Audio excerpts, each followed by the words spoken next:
बॉर्डर पे कोई फ़ौजी शहीद है तो उसके लिए हरम के सारे खादिम और खादमाएँ नमाज जनाजा अदा करें। चला हम भी नमाज जनाजा में शामिल हों। दोबारा मौका मिला नमाज जनाजा में शामिल होने का, और एक शहीद की नमाज जनाजा में शामिल होना तो सादत है। तो मैं इस नमाज जनाजा में लाजमी शामिल होंगी। ये हम यहाँ खड़े हो गए हैं, वो अंदर बता दो कि हम नमाज जनाजा में शामिल हुए हैं।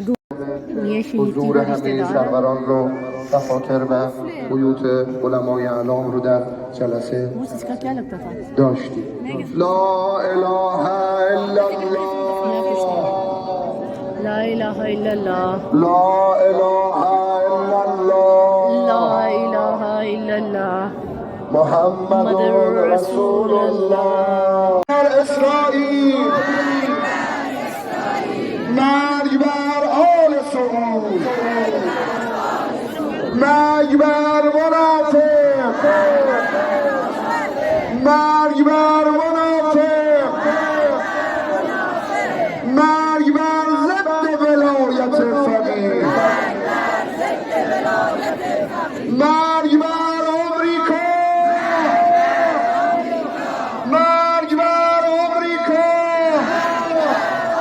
حضور دفاتر و بلیت علمای بزرگوار حضرت آیت الله العظما مجازی، حضرت آیت الله العظما نوری همدانی، حضرت آیت الله العظما وحید خراسانی، حضرت آیت الله العظما شبیری زنجانی و حضرت آیت الله العظما صافی گلپایگانی مشهود است. تقدیر و تشکر از حضور همه سروران گرانقدر علمای حاضر درج. بلند بگو یا حسین، یا حسین.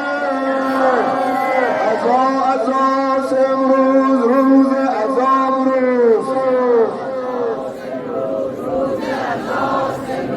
خامنه‌ای رهبر صاحب عزا امروز،